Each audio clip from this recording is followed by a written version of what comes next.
wonderful Savior, King of all kings, Lord of all lords, the brightest star, the author of all good things, the giver of life.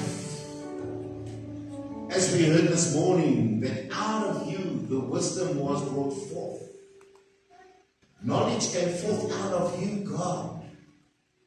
And above all, because you are in divine essence love, from you came love. Maar ek wil bid vanmôre die erns van vanoggend se boodskap.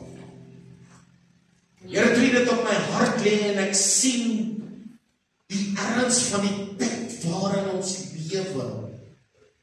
En hoe belangrik dit is dat die kind van God in lyn met die suiwere woord van die Here sal wandel. En wie sal afwyk van hierdie weg wat hy vir ons uitgelê het nie. Maar dat ons oog gefestig sal wees op u, die leidsman en volleinder. Ek wil bid, Here, dat ons vanmôre, soos by die opening van die diens, sensitief sal wees vir die woord wat uitgaan vanmôre, geïnspireer deur die Heilige Gees. En dat die Here vanmôre alleenlik verheerlik sal word in en deur die prediking van hierdie woord in Jesus naam. Amen. Ek gaan nou vanmôre met u praat oor gesien en geken. En alleenlik op net die tema bring dit 'n persoon by 'n geweldige wye veld van denke. Nou Markus het 'n besonderse skryfstyl. Mark, the Apostle Mark had a very unique way of writing stuff. And we refer to it as the Markan writing style. In other words, he uses variations of different things to describe one thing. En ons kan nie wegvat die konteks waarin sekere goed geskryf is in Jakob. Byvoorbeeld, hy sal iets skryf sodat die wat dit lees van daai tyd presies verstaan het wat hy sê. We don't understand the anthropology behind it, and therefore we sometimes miss the depth of it. But the symbolism he uses, he will use one aspect to emphasize something else. Therefore you will find, ek weet nie of jy al gelees het in die boek van Markus nie, van die Afrikaanse 33 boek. Hy sê en dadelik, want hy was die werker. Is ek reg? En hy het hierdie skryfstyl gehad. En dis hoekom sy evangelie sekere goeders bietjie anders dan ons praat van die synoptiese gedeeltes wat sinoniem is met ander, dat dit net bietjie anders dit uitdruk. En ons gaan kyk vanmôre na die vyeboom, the fig tree, the curse of the fig tree. This is one of the biggest questionable portions in the Bible that people have uncertainty about. Maar ek gaan vanmôre alle onsekerheid uit die weg ry. Nou om Markus 11 te verstaan, rondom die vyeboom, moet ons hom deurlees regdeur tot by vers 21, vanaf vers 12. Dit gaan alles oor een gebeurtenis. U weet waaroor dit gaan oor die reiniging van die tempel. Maar iets het vooraf gebeur om dit wat in die tempel plaasvind aan sy disippels reeds bekend en bloot te stel. Hier is een van die begin van Jesus se bedienings, kom ons noem dit ervarings, waar die disippels iets sien. En hulle merk op in hierdie leermeester van hulle 'n ander karakter wat hulle nie geken het nie. Kom ons kyk wat sê die skrif. Unfortunately, just this portion of anybody in Afrikaans, so vertaal gou, I see. But just translate it straight to whatever. En die volgende dag, onderwyl hulle uit Betanië gaan, het hy honger gehad.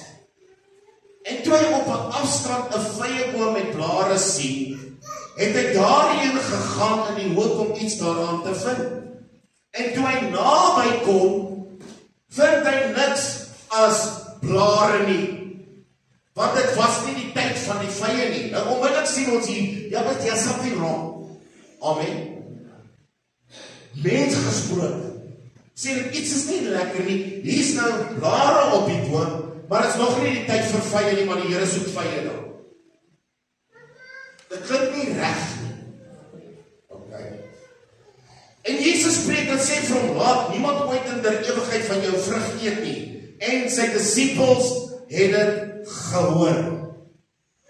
U sien, liewe broer en suster, daar by u en my, God has planted something by us that all of us want to be known. We all want to be acknowledged. Every single person in life has some kind of desire to be known or acknowledged by people. However, as a child of God, we have to be acknowledged in the same way as a child of God. Amen. However, there is only one identification that you can be known as a child of God. Not by how much I read the Bible. That's not an acknowledgement. Amen. Not by how many hours I spend in prayer. Which is a good thing. Ek moet my verkeerd verstaan, het is goed om Bybel te lees. Dis baie goed om tyd in gebed te spandeer. But there's only one unique way to be identified as a child of God. It's in my actions. My handeling en my optredes is die aanduiding dat ek 'n kind van God is. By this shall all men know that you are my disciples. That you have love for one another as you have for God. You see, if you love God, you will do what is right in the presence of God. Amen. You see, binne elke mens lewe daar 'n hinkering, 'n soeke, 'n begeerte dat iemand ons net moet raak sien. Nie net om geken te word nie, maar om te weet wie ek as mens is. Ek kan dan vanmôre vir my sê, nee, ek is nou nie daai tipe mens nie. Iewers in ons het ons 'n begeerte daarna. Maar kyk net vanmôre, God is nie 'n oppervlakkige God nie. God kyk nie net na die buitekant nie. You see, people see us on the outside, and therefore we dress ourselves to be known on the outside, how people can perceive us. But that's not how people know you. People know you on your fruit. You see, I can wear the fanciest dresses and shirts, not me. Ek probably nou 'n rokkie aantrek. Gaan nie goed lyk nie. The only thing that worries me about that is the high heels. That's not a happy word. And you'll understand, a lot of people wear only brand clothes because it makes him feel good about himself. You can have the greatest brand if you are not changed in your heart and feel good about yourself because who you are in Christ. That name brand means nothing. And here comes Christ. He's walking on this road and he sees a fig tree with leaves. Nou kom ek vat u terug in die geografiese belegging uitlê van die ding. In other words, geographical placing of Israel there at the moment. Bethania. Wat daar gebeur het is, die vye bome van daai tyd, in daai spesifieke area, as hy 'n blaar kry, hulle praat van pre-fruit. Hy het 'n vrug gehad, wat nie eetbaar was nie, maar hy het 'n vrug gehad. En op daai stadium, toe is daar net blare, maar daar's geen vrug in hom nie. En onmiddellik sien die Here, dat die boom se wortels, en die boom self, nooit vrug sal produseer. Want as hy nie die vroeë vrug produseer nie, beteken dit, hy het vrugteloos geword. Want jy sien, hy praat van first fruits. Nou, ek weet, first fruits, the church preaches, first fruit, dis die eerste oes wat kom en die oes uit, en nou moet ons hierdie vir die kerk gee. First fruit is the first fruit of salvation. First fruit of salvation. When you come to church and you give your heart to God, and you come by die huis en sê jou vrou vir jou, Here, what happened to my husband? I'm so glad you left him at church. And this guy came home. You see what gebeur? When you walk into the presence of God, you've got to change. You cannot remain the same. And immediately, there is first fruits visible. Eerste vrug is klaar daar. Iets het met hierdie ou verander. Sy taal verander. Die manier hoe hy praat verander. Die manier hoe hy dink verander. Want onmiddellik wanneer die Gees van God instap, liewe broer en suster, moet daar verandering kom. God's Spirit cannot move in and change doesn't take place. You see, a lot of people want to change, but they don't want to transform. You see, change takes place immediately. Transformation takes a period of time. And that is the fruit of the fruit. But the change is immediately there. En die Here Jesus sien, omdat hy alles sien, hierdie boom dra nie vrug. Hoor mooi, omdat hy dit ken, vervloek hy dit. Hy sê, ek wil nie hê, dat jy 'n gedaante moet hê, van 'n Christen. Wil hê jy moet vrug dra, van 'n kind van God. Is dit nie maar so? If you ask anybody, iemand nou straatwerk doen, broer Nico, hoeveel mense sê die, tref nie by jou werk, hoeveel mense sê, man, los my, ek het my kerk. I got a church, I got my church, leave me alone. It doesn't matter how many churches you've got. Net nou van die park, is 1700 inwoners. Is hier 7 kerke. 7 kerke in die huis, tussen 1700. En ek kan nou vanmorgen vir sien, die meeste van die mense sit in die huis. In elk geval. Markus merk iets op. Hy sê, dis nie die tyd van vrye nie. Maar hoekom soek die Here vrug? Maar mooi. And this concerned me a bit, and it got my mind thinking. If it's not the time to bear fruit, why is God looking for fruit? And here's the answer. Because God always wants fruit. You cannot choose when it's time to bear fruit.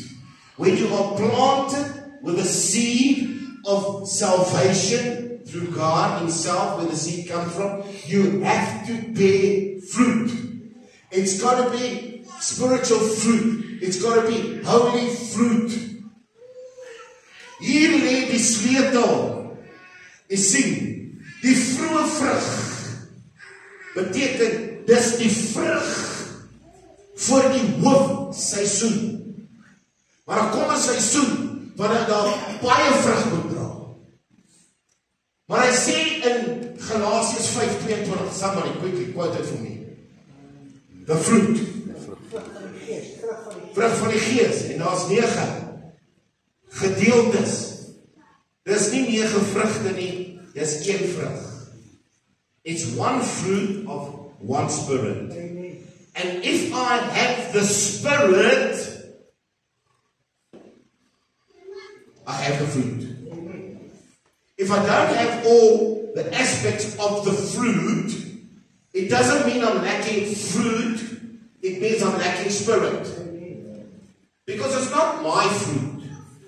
It's not your fruit. Wel, dis nie die vrug nie. Dis die vrug van die Gees. So as ek te veel vrees het, beteken dit daar's nie genoeg plek vir Gees nie. En kom ons sê byvoorbeeld, kom ek vat 'n voorbeeld, want hy eindig af met selfbeheersing. Hy begin met wat? Liefde. Liefde. Maar hy eindig met selfbeheersing. Nou dan sê mense, if you don't have self-control, you must learn self-control. No, you must get rid of the flesh and you must get more spirit. If I have more spirit, self-control will come from the Spirit. Amen? Ek dink julle het hom. So, okay, bye. Ek kry die prentjie. So daar moet vrug wees. Die oomblik wat ek die Gees van God het, is vrug reeds aanwesig. En broer en suster, daar is 'n vroeë vrug en daar is 'n vrug voor die hoofseisoen. Hierdie knoppe wat verskyn, saam met die blare, is die eerste transformering van saligheid vanaf die sondige mens. En die Bybel leer ons, Paulus sê, ek leef nie meer nie, maar Christus leef in my. Ek het die vlees gekruisig met sy hartstogte. I have crucified the flesh. I have crucified the self-awareness. Ek leef nie meer nie, maar blare sonder vrugte. Dis waaroor ek vanmôre wil praat. You see, there was a fig tree with leaves but no fruit.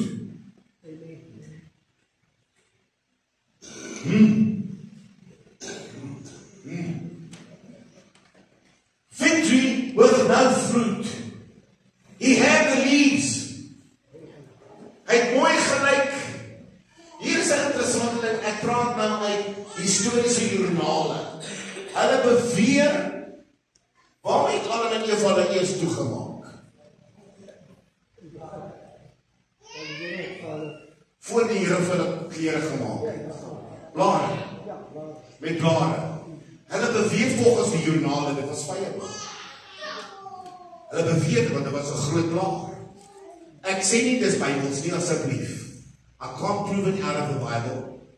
But I sort of get the idea. En ek gaan nou vir jy sê hoekom. So from the beginning of time, leaves covered sin. Irrespective of fig trees or leaves covered sin. Until sacrifice was made. Until sacrifice was made. And here we're sitting with the same thing. There's a fig tree. The leaves are showing us hulle lyk net 'n kerkmens. Hulle praat soos 'n kerkmens. Johan het jy gehoor praat die kerkmense as hulle my groet by die deur dan nie. Hallo pastoor, hoe gaan dit? En dan agterin in sy kop sê ja, weet jy kry 'n kramp en vrek jou hond. Ja, ek ken. Julle lag. I've seen it, ek loop by die spaar. As jy hier kom ek aangeloop en ek gaan loop hoor. Ek trek op wat ek hardloop nou. Maar ek ben gereeld vanaf te loop nie, ek loop so. My vrou sê slaap af. Ek sê kan nie, I must keep the pace.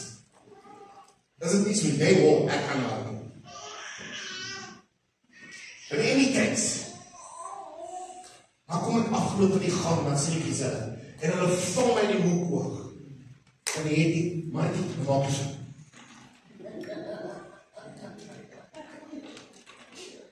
Wel, ek kyk jy op nie, maar ek sien hoe loer hulle vir my so om my neer. Gaan staan ek achter hulle. Wat is so? Ek sê, oh, pastor, ek het hom nie gesien. Kijk mens, hy die blare. Maar die vrug is nie daar. Hulle praat selfs dieselfde taal. Hoe broer, die Here is goed. Hoe, jy moet net keer of het gaan beter. Man, ek is so bly die Here seën jou. Ag, wil jy nie 'n donasietjie gee nie? Jy het nie idee. Jy gaan trek swaar word. Die ekonomie is swaar. Hy het nou net gesê dit gaan te goed of jy moet keer. Nou is ek well, or is he backing? I know what he's doing. He's bubbling. Amen. He's bubbling. He wants to say something that makes him feel spiritual, but he's not willing to pay the price. Ek gebruik dit as voorbeeld. You see, the moment you see people today, they are dressed for the occasion, but their hearts are not in it. En so baie mense is aangetrek vir die aangeleentheid van kerkgedaante, van kerk, hoe kan ek sê, die beeld van 'n kerkmens. Maar hoe lyk sy hart?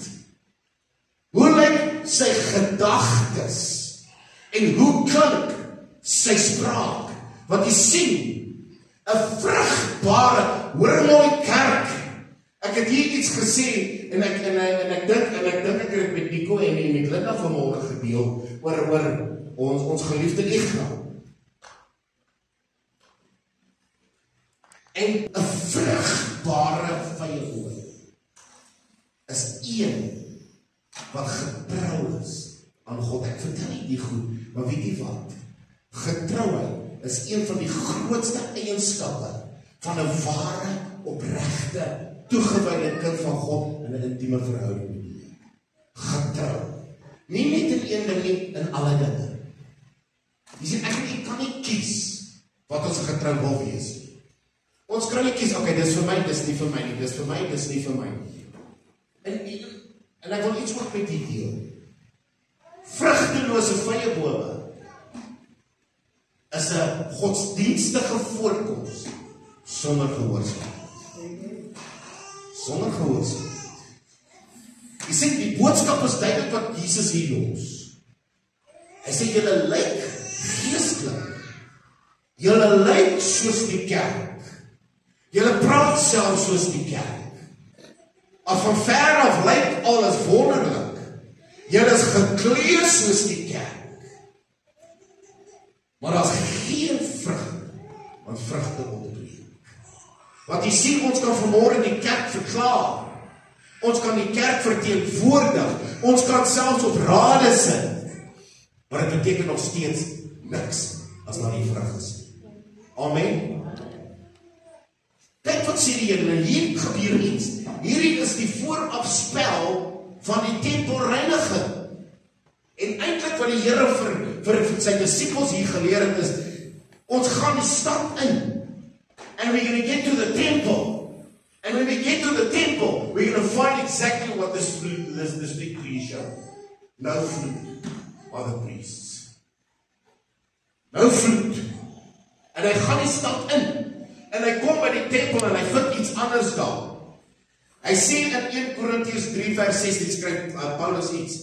Weet julle nie dat julle 'n tempel van God is en die Gees van God in julle woon nie? As iemand die tempel van God sken, sal God hom sken. Want die tempel van God is heilig en dit is julle. Kan jy sien hoe val dit in lyn met vanoggend se verklaring vir die tyd? Dis dit wat hy sê.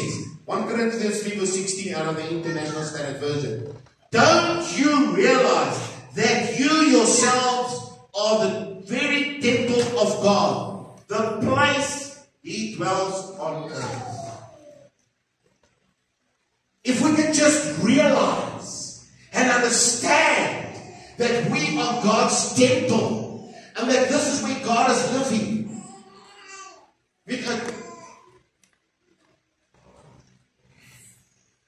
Ek wonder partykeer as ek so na mense kyk en ek weet hoe mense leef, verstaan ek hoekom hulle mense nie nooi nie. En ek bedoel dit glad nie herhaling nie. Maar as dit is hoe hulle huis lyk, wonder ek hoe lyk hulle gees. Amen. Broer en suster, hoe lyk ons huis vanmôre? Hoe lyk die tempel? Is dit 'n rowerspilonk? Is dit een sonder goddelike vrugte? Of is ons werklik die tempel van God? Wat jy sien, hier gebruik Markus die volgende om dit te bewys. Die vyeboom is die tempel. En die tempel is die vyeboom. En nou gaan ek verder om die Markon konsep toe te pas. The fig tree is you and I. And you and I are the fig tree. And the parallel, the symbolism here is simple. Because the fig tree represents us, we represent the fig tree, but we represent the kingdom of God. Bottom line. En nou verstaan ons dat ons vir God iets moet doen. 1 Peter 2 verse 5 says the following. Come as living stones and let yourself be used in the building of spiritual temple where you will serve as holy priests to offer spiritual and acceptable sacrifices to God through Jesus Christ. You see, baie mense kom kerk toe uit tradisie uit. Ander kom kerk toe omdat die struktuur dit bepaal. Ander kom kerk toe omdat hy iets wil hê. Nee, baie mense kom kerk toe omdat hulle iets wil hê. Baie. Min kom kerk toe omdat hy God se teenwoordigheid wil wees. Very few come to church because God has given opportunity through grace to be here. Dis genade. Ons weet nie wat volgende week hier gaan wees nie. Ander kom kerk toe omdat hy sy bydrae wil kom lewer. Praat nie van rand en sent nie. 1 Corinthians 14 sê, hoe staan die saak dan broeders, as julle by mekaar kom, een het 'n taal, een het 'n uitleg, een het 'n profesie. When we come together, we are bringing something. Even if it's a handshake and a smile, even if it's just to greet somebody, even if it's just to say, Lord, I'm in the presence of God, in the community of, and the corporate community of the Spirit, of the Spirit of holiness, to worship you, to glorify you. Kyk wat sê Lukas. Want elke boom word geken aan sy eie. Kan die res by die huis aan wees. Elke keer. Every tree will be known by its own fruit. Die vyeboom praat van geestelike toestand. Een wat 'n absolute gehoorsaamheid met God wandel. Jackson, vir my die Engelse een op asseblief, Luke 6:42. And say, for each tree, verse 44, the English. For figs are not gathered from thorn plants, nor are grapes harvested from thorn bushes. Wil jy my nou iets mooi sien? Ek praat van twee dinge. Vye en druiwe. En dan haal hy dit aan en sê, die twee kom nie van doringbos nie en 'n doringboom. En ek weet, dorings was nie deel van God se skepping. Amen. God didn't create thorns. Man did. When God cursed the earth, we produced thorns. Adam, because he says, cursed is the land, and thorns and thistles will grow. Okay, come on. Does it make sense what I'm saying? It's the product. Maybe I should change what I said. It's the product and the result of man's disobedience. It was never part of God's intent in the beginning of creation. Does that make sense? Okay. When I say created, you'll understand what that could be said. It's the product of man's disobedience. It was never part of the intent of God in His perfection. So anything to do with thorns and thistles has to do with the carnal man, the disobedient man, the fallen person. And when He says you cannot get figs from a thorn bush, in other words, you cannot produce godly fruit from a fleshly body, fleshly man. Ons kan nie goddelike vrug produseer as ons nog in die vlees is. Net 'n geestelike mens kan geestelike vrug produseer. Praat nie van detox nie. Ek praat van gees. As ek nie geesgebore is nie, kan ek nie geestelike vrug produseer nie. Kan nie. So once I'm transformed, I should not be able to produce fleshly sin. By implication, should not. Maar weet een ding verseker, dorings en doringbosse is die vrug van ongehoorsaamheid. Kyk wat sê Genesis 3:17. Vervloek is die aarde om jou ontvul. Dorings en dussels sal dit vir jou voortbring. Sê maar ek wat ek sê nie. Nou maar kyk wat sê die Engels.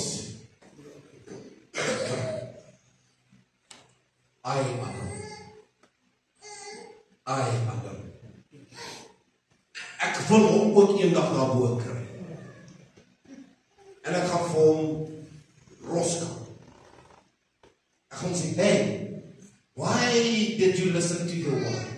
Dat my dink aan hierdie man, hy sê, hy sit eendag en hy praat met 'n ander ou bejaarde man. Hy sê, and he's thinking.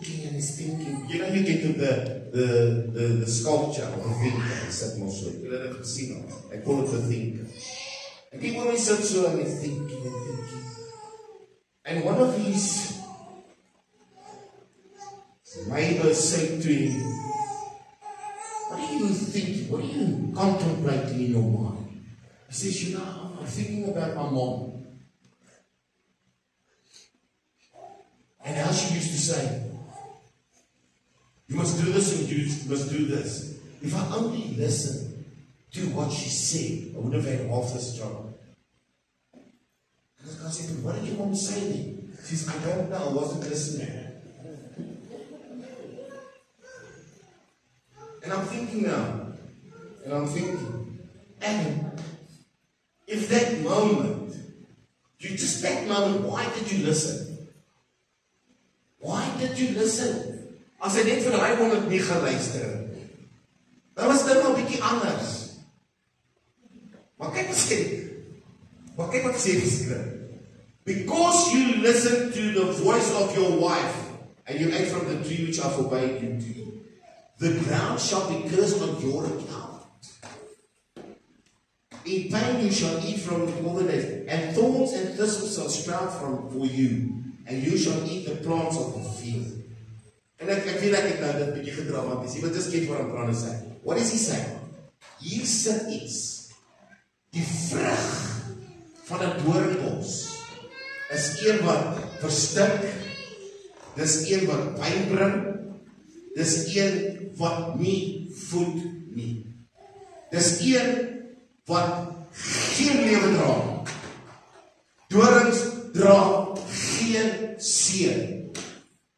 Hoor mooi wat ek vanmôre gaan sê. 'n Persoon wat buite God is, weet nie hoe om iemand te seën nie. Hulle vervloek net mense. Amen. Hulle spreek net negatiewe dinge uit. Hulle soek net altyd die beste vir hulle self, maar ander mense wil hulle verklein nie. Daarom kan ons weet mense, come on, we all know people like this. Hoe die Here gaan dit en die Here gaan dat, maar net om die draai, dan sê hy iets anders om. Totaal anders. Gaan kyk met mense se Facebook en hulle status. Hier is die kern. 'n Doring kan nie offerbaar wees voor God. En as geen vrug kan nie kan nie 'n goddelike vrug vanuit 'n vervloekte bron verwag. Hoorie wat ek sê vanmôre. In Adam, because God cursed Adam's descendants, you cannot expect a godly fruit. Dis tyd, dankie seun. Buite, 'n vyeboom vol blare het geen vrug.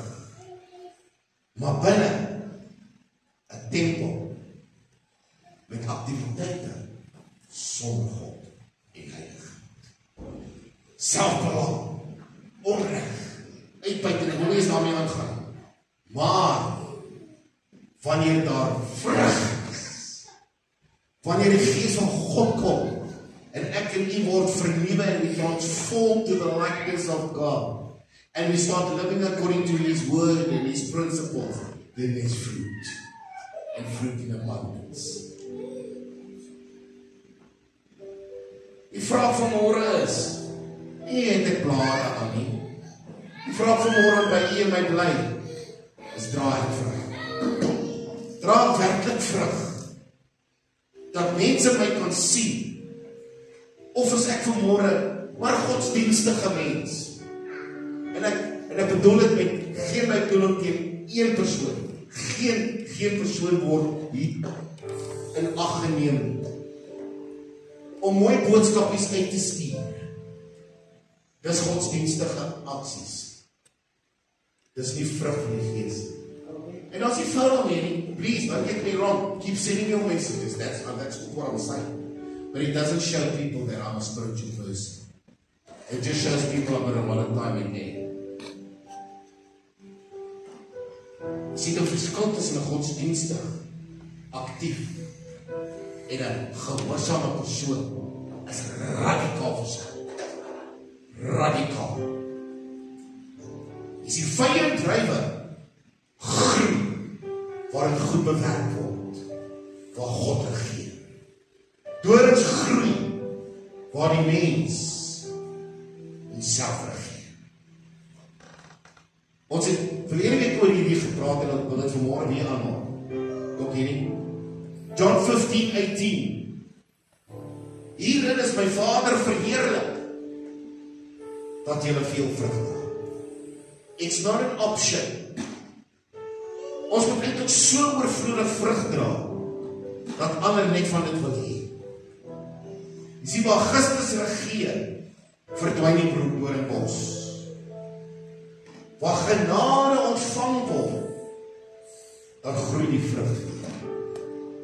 En laaste, waar gehoorsaamheid herstel word, word die tempel weer beeld. Hoe lyk die tuin vanmôre? Hoe lyk die tuin vanmôre wat voor God geplant is?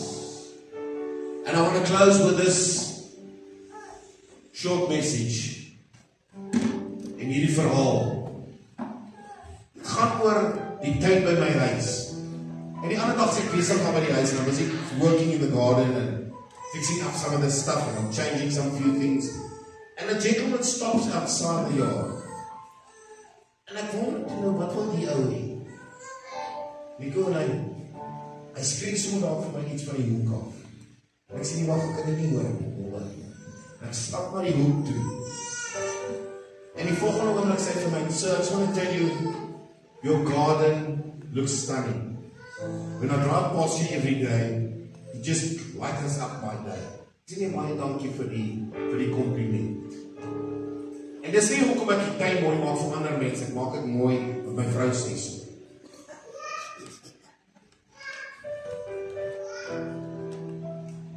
En as ek 'n baksteen het, en ek het 'n bietjie daga op alle kabier, dan sê sy, my bynaam by my vrou al is little walls. Dis everywhere is little walls.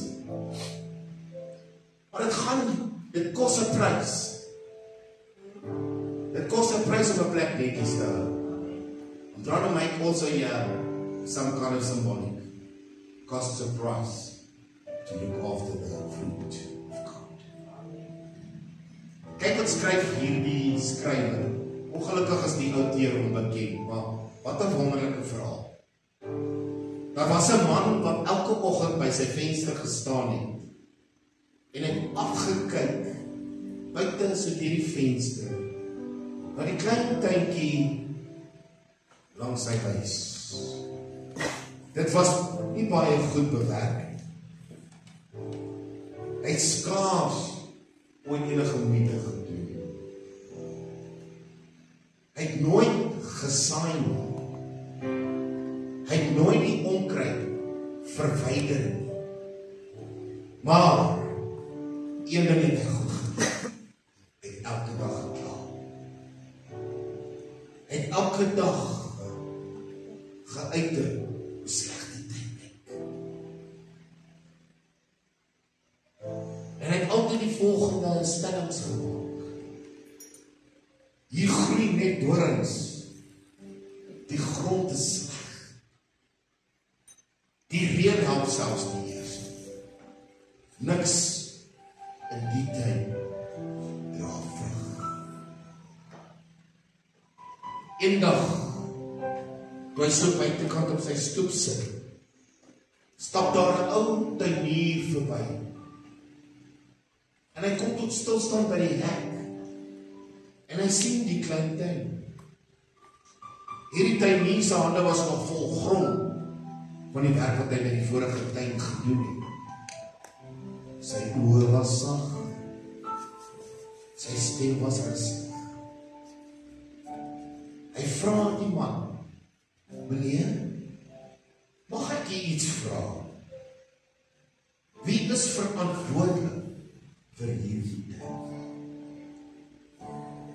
Hierdie man antwoord vinnig, dis my huis, dan is dit seker maar my tyd.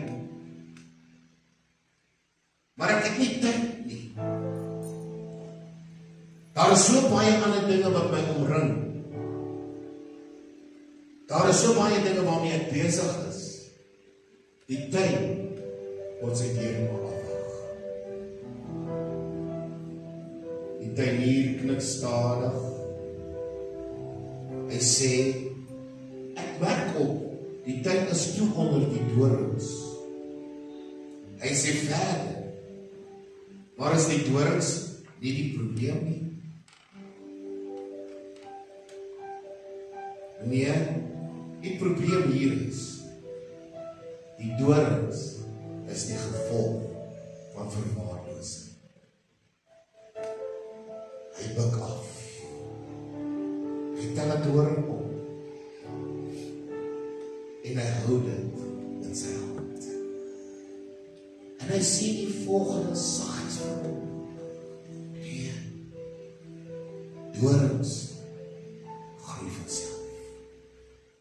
Vrug kom in hande. Vrug versop en soek sorg. Hy stap toe nader na die hoek van die huis, waar 'n klein vrye boompie staan, half verwaarloos, maar steeds lewendig aan die einde van sy lewe. Hy raak aan die stam en sê, as u hierdie boom voed, en as jy hom gaan snoei, en jy hom gaan nat lei, raai wat, hy sal weer vrye dra. Maar as jy hom gaan verder ignoreer, sal hy ook 'n doringbos word. Niks meer. Die man sê niks. Die tuinier draai om en begin wegstap. By die hek stop hy en kyk terug en sê, God vra nie of jy jou tuin nie, of jy 'n tuin het. God vra vanmôre, wat doen jy met die tuin wat hy vir jou gemaak het? Jy sien, die hart is die tuin. Die huis waar ek bly, is die tuin. Die tempel wat ek vanmôre voorstel, is die tuin. Ek geloof, die roeping, die keuses wat ek maak, wat my geestelike lewe beïnvloed, dis my tuin. As dorings groei, dis nie omdat God afwesig is nie, maar omdat hy jou verantwoordelik gemaak het, en jy luister nie na. Jy doen nie die plig. Die goeie nuus is, die tuinier staan vanmôre by die hek. En hy vra jy, moenie opgee op die einde. Gee God 'n kans. En help hom, want hy sal nat maak as jy praat. Hy sal nat maak as jy skoon maak. En hy sal herstel, sodat jy en ek weer vrug kan bring. Nie net vir jouself, maar tot eer van God. Maar die belangrikste van alles, ek en jy moet vrug dra, sodat ander dit kan sien. Mag die Here u sien. Kom ons buig ons voor. Vader, dis altyd 'n voorreg om vanmôre te weet dat U skep geleentheid, sodat ons hierdie tuin kan skoonmaak, die dorings en die dissels kan verwyder, die grond kan omspit, bemesting inwerk, die boom kan snoei vanmôre, sodat ons weer kan vrug dra. En U as meester tuinbouer, dat U ons sal help vanmôre, om waarlik die vrug van God te dra, en die vrug van die Heilige Gees, soos U dit bestem het. Word verheerlik vanmôre, in Jesus se kosbare naam.